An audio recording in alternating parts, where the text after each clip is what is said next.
नमस्कार, news track के Y factor में आपका स्वागत है। मैं हूं योगेश मिश्र। रिलायंस जब अपना मोबाइल लेकर के आया था तो उसने एक स्लोगन दिया था, कर लो दुनिया मुट्ठी में। आज शायद ही किसी शख्स की मुट्ठी ऐसी हो जिसमें मोबाइल ना हो।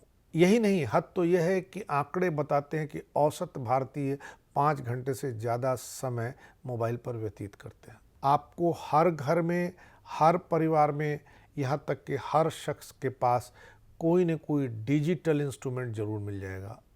लेकिन आपको यह जान करके हैरत होगी कि कोरोना काल के बाद से हुए सर्वे यह बताते हैं कि पूरे देश में डिजिटल असमानता बढ़ी है। लोगों के बीच मोबाइल, टैबलेट और कंप्यूटर की संख्या आज भी बहुत कम है।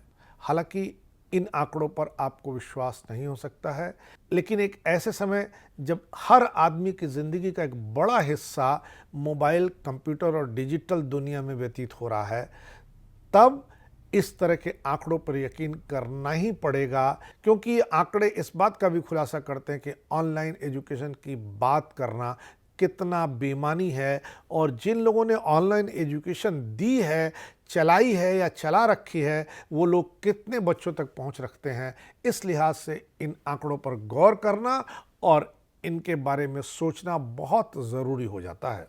ऑनलाइन पढ़ाई के दौर में ऐसे डिजिटल साधनों से बच्चों का वंचित होना स्थिति की गंभीरता को दर्शाता है। राष्ट्रीय उपलब्धि सर्वेक्षण 2021 के अनुसार राष्ट्रीय स्तर पर 24% उत्तरदाताओं ने बताया कि उनकी पहुंच डिजिटल उपकरणों तक नहीं है। इस सर्वेक्षण में शीर्ष प्रदर्शन करने वाले 2 राज्य पंजाब और राजस्थान थे। इस सर्वेक्षण में भाग लेने वाले राजस्थान में 42% ऐसे लोग थे जो डिजिटल दुनिया से आज भी दूर हैं। यही नहीं, राजस्थान में यह आंकड़ा तो 54% तक का निकला है। इन दोनों राज्यों में भी कक्षा 8 में उत्तरदाताओं की संख्या सबसे अधिक थी जिन्होंने डिजिटल पहुंच की कमी की बात की। यह सर्वेक्षण नवंबर 2021 में कक्षा 3, 5, 8 और 10 में 34 लाख छात्रों के नमूने के आकार के साथ उनकी प्रगति और सीखने की क्षमता का मूल्यांकन करने के उद्देश्य से किया गया था। सर्वेक्षण में छात्रों से महामारी के दौरान सीखने के उनके अनुभव के बारे में पूछना भी शामिल था। राष्ट्रीय राजधानी दिल्ली के आंकड़े और डराते हैं। वहाँ के 43% बच्चों ने बताया कि कोरोना महामारी के दौरान उनकी पहुंच किसी भी डिजिटल डिवाइस तक थी ही नहीं। दिल्ली में कक्षा 3 में गणित भाषा के लिए सबसे कम औसत स्कोर वाले 5 राज्यों में से एक है, और कक्षा 3 और 5 के लिए सभी विषयों में राष्ट्रीय औसत से पीछे है। हालांकि कक्षा 8 में राष्ट्रीय औसत के विपरीत था। ऑनलाइन सीखने की महामारी की अवधि के दौरान उपकरणों तक पहुंच के संबंध में कक्षा 10 के दिल्ली के छात्रों ने बताया कि डिजिटल उपकरणों तक उनकी पहुंच बहुत कम थी।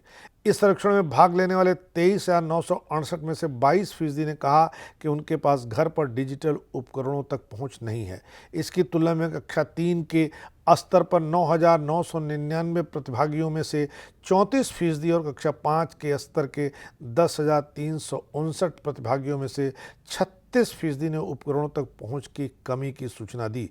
कक्षा 8 के स्तर पर भाग लेने वाले 19,728 में से 82% ने बताया कि उनके पास घर पर डिजिटल उपकरणों तक पहुंच नहीं है। राष्ट्रीय स्तर के सभी ग्रेड के 24% उत्तरदाताओं ने बताया कि उनकी पहुंच डिजिटल उपकरणों तक नहीं है। इस सर्वेक्षण में शीर्ष प्रदर्शन करने वाले 2 राज्य पंजाब और राजस्थान थे।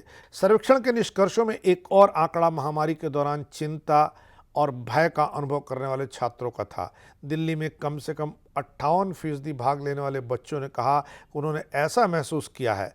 कक्षा 8 के स्तर के लिए आंकड़ा 97% तक बढ़ गया। साथ ही सभी कक्षाओं के 58% बच्चों ने बताया कि कोरोना महामारी के दौरान जब उनके स्कूल बंद थे तो उन्होंने कुछ न कुछ नई चीज़ सीखी, जैसे गाना बजाना, नृत्य, संगीत, कला, पेंटिंग और अपने भाई बहनों और परिवार के साथ समय बिताना, और उन्होंने इसको लेकर के बहुत अच्छे अनुभव साझा किए हैं। उनके ये अनुभव यह बताते हैं कि भले ही डिजिटल दुनिया से वे दूर रहे हों, लेकिन उन्होंने अपनी सामाजिक जीवन बहुत अच्छा बिताया।